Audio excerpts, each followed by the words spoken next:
मध्य प्रदेश विधानसभा में 24 सीटों के उपचुनाव होने हैं। पिछले कुछ दिनों में जिस तरह से हमने देखा कि कांग्रेस से सत्ता बीजेपी की तरफ हस्तांतरित हुई और कहीं न कहीं इसमें तमाम ऐसे कांग्रेस के विधायक जो ज्योतिरादित्य सिंधिया जी के पक्ष में थे वे शिफ्ट हो गए। इन उपचुनाव में अगर हम आते हैं, कुछ तमाम सीटों पे लगभग 16-17 सीटों पे व्यक्तिगत तौर पे हज़ारों लोगों से हमारे संस्था के लोगों ने जब बात किया तो कुछ नई चीज़ें निकल कर आई। सबसे पहली चीज़ तो ये थी कि इस बार चुनाव व्यक्ति बनाम व्यक्ति से होने वाला है, क्योंकि एक उम्मीदवार जो पहले कांग्रेस का उम्मीदवार था जिसको मतदाताओं ने जीता था, आज वही बीजेपी का उम्मीदवार हो गया है। ऐसे कंडीशन में चूंकि संगठन आपके साथ पूरे शिफ्ट नहीं कर पाता है, संगठन आपके साथ शिफ्ट नहीं कर पाता है, पार्टी आपकी एंटी हो जाती है। इसलिए बहुत जरूरी है कि इस बार बड़े सूझबूझ के साथ, इस बार एक अगर राजनीतिक जीत के लिए एक स्ट्रेटेजिक डिसीजन नहीं लिया गया तो हो सकता है कि आप एक्सपर्ट हों, आप चुनाव में माहिर हों, आप एक अच्छे नेता हों, लेकिन इस बार उपचुनाव, अगर मध्य प्रदेश उपचुनाव की बात करें तो उस उपचुनाव में जीतना थोड़ा मुश्किल होगा।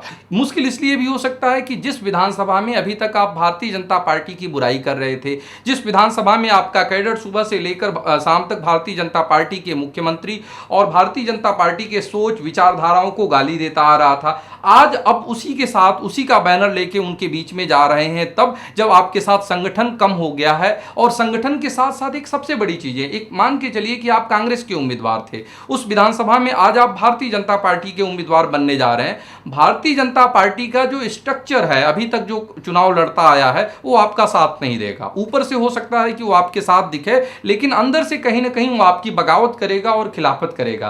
पिछले 8-10 सालों के अपने अनुभव में व्यक्तिगत तौर पर हमने देखा कि आप दूसरों से तो साहब लड़ सकते हैं, लेकिन जब लड़ाई अपनों से हो, अपनों से इन द सेंस जब संगठन के लोगों से हो, जिस नए संगठन में आप गए हैं वहां पर ऊपर लेवल पर तो आपकी स्वीकृति हो गई है, लेकिन क्या नीचे कैडर, नीचे कार्यकर्ता और मतदाता आपको उस रूप में स्वीकार कर पाया? क्या आपने मतदाताओं से कभी ये जानने की कोशिश की कि नेक्स्ट रोल में मैं जो है स्वीकार हूं कि नहीं आपके बीच? इसलिए मुझे लगता है कि इस चुनाव में जितने भी उम्मीदवार अपनी तैयारियां कर रहे हैं, पूर्व आकलन करके न चलें कि पिछली बार मैं जीता था तो इस बार भी चुनाव जीत सकता हूं। दूसरी चीजें, इस चुनाव को जीतने के लिए एक अच्छा रोड मैप बनाना होगा। उस रोड मैप में सबसे पहले तो विधानसभा में वर्तमान मतदाताओं का क्या मन है उसे आपको एग्जैक्ट जानना पड़ेगा। अगर अच्छी डायग्नोसिस आपने नहीं किया है, अच्छा होमवर्क नहीं किया है, तो साहब जीत नहीं मिल सकती है। इसके जानने के बाद आप देखें कि जिस तरह से कोरोना काल में कहीं ना कहीं वर्चुअल चीजें हो रही हैं, वर्चुअल रैली की बात कर रहे हैं, वर्चुअल मीटिंग की बात कर रहे हैं, तो वर्चुअल टेक्नोलॉजी के साथ आप कितना समन्वय कर ले जाते हैं, यह दूसरी सबसे बड़ी चीजें होंगी।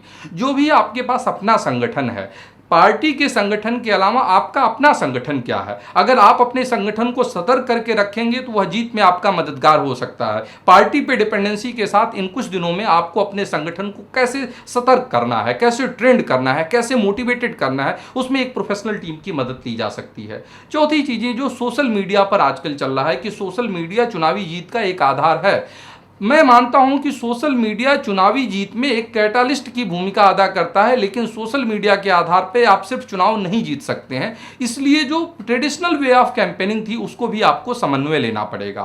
Road map to win election, पिछले अगर आप देखें 8-9 सालों में हम 300 से ज़्यादा विधानसभा और लगभग 75 से ज़्यादा लोकसभा सीटों पर काम किए। कई गोरखपुर से लेकर ऊना तक जब भी सत्ता परिवर्तन हुआ, हम भी कहीं ना कहीं उनके साथ हाथ मिलाकर खड़े थे उस सत्ता परिवर्तन में। अभी आपने देखा कि झारखंड में जिस तरह से सत्ता परिवर्तन हुआ और कहीं ना कहीं बीजेपी की जो है मुश्किल हो गई इतने काम करने के बाद। हम चाहते हैं कि इस आगामी विधानसभा उपचुनाव में हम आपके साथी बनकर और नए टेक्नोलॉजी, नए टूल, नए वर्चुअल प्लेटफॉर्म के साथ साथ पुरानी चीज़ों का समन्वय बैठाकर आपकी जीत में एक मददगार साबित हो सकें। Thank you so much.